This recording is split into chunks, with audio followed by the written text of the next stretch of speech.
እናንተ የእስራኤል ወገኖች ፈጣሪ ገዢ እግዚአብሔር እንዲህ አለ፣ ሁላችሁ ኃጢአታችሁ ተዉ፣ ከዚህ በኋላ ስሙኝ። ስሜንም እንግዲህ ወዲህ በኃጢአታችሁ በመባአችሁ አታርክሱ። ጌታ ፈጣሪ እግዚአብሔር እስራኤል በሚያመሰግኑበት ከፍ ባለ ተራራው በመስገኛዬ በቤተ መቅደስ እስራኤል ወገኖች ፈጽመው ይገዙልኛል ብሏልና በዚህ በሌሊቱ እቀበላችኋለሁ። ያዝማራችሁን መጀመሪያ በማኅበራችሁ ሁሉ የለያችሁት መጀመሪያ የተወለደውን ሁሉ በዚያ እጎበኛለሁ። ከአሕዛብ አገር ካወጣኋቸው ጊዜ በጎ መባዓ ብዬ እቀበላችኋለሁ።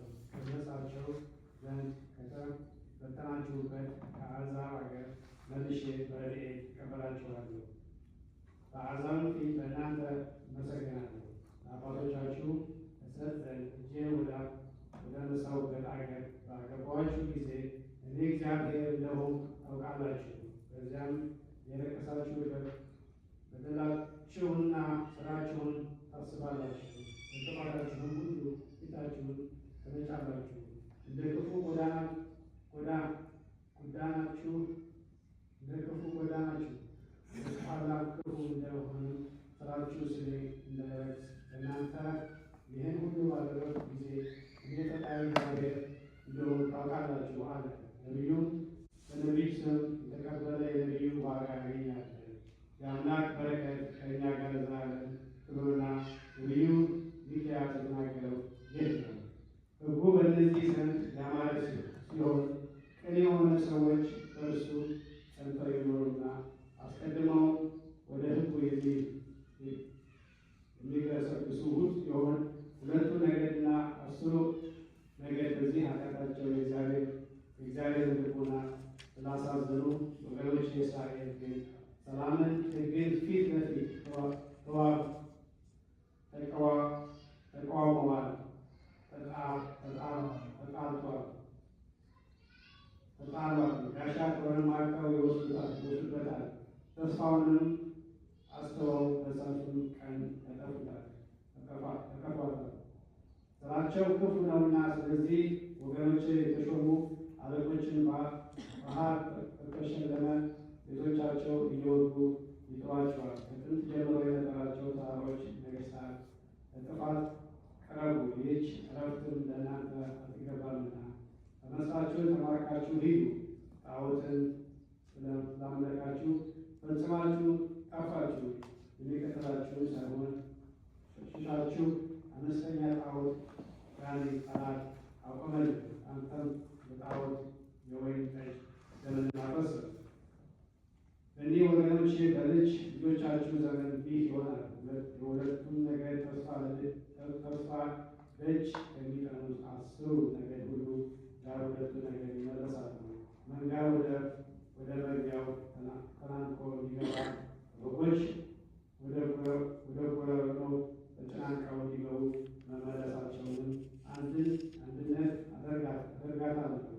ከክፉዎች ሰዎች ይሁንና ቀድሞ ጠላቶቻቸው ስለወጓቸው እነሱም በፊታቸው የተዋጉ ከበሮቻቸውን ወጥረው አለፉ። ከእርሱም ወጥተው ወደ ኢየሩሳሌም ሄዱ። ንጉሳቸውም በፊታቸው የተዋጋ ሄደ። ፈቃዳቸው እግዚአብሔር ያዘነላቸዋል፣ ከባቢሎን ያወጣቸዋል። የያዕቆብ ወገኖች ሹማምንት ከእስራኤል ወገን የቀራችሁ እናንተም ይህን ነገር ስሙ። ክፉውን ነገር ለምትሰሩ በጎውን ነገር ለምትሰሩ ልቡን ማወቅ ፍርዱንም መጠንቀቅ ለእናንተ አልሆንላችሁም አለ።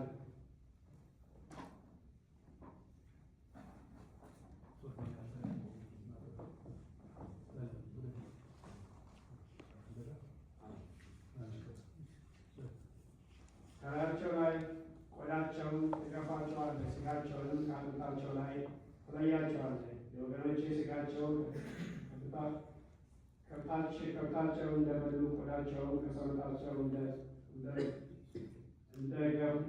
እንደገፈፈ የሰውነታቸውንም ሥጋ በምንችል ታላቅ ታናሽ ንብረት ጋር እንዲቀቀል ቆራረጧቸው። በመከራ ተይዘው አስቀድመው ወደ እግዚአብሔር ጮኹ፣ እርሱም አልሰማቸውም። በእነሱ ላይ የሚሆን ክፉ ሥራ ሰርቷልና ያን ጊዜም ፊቱን ከእርሱ ይመልሳቸዋል። እግዚአብሔርም እንዲህ አለው፣ በመቼ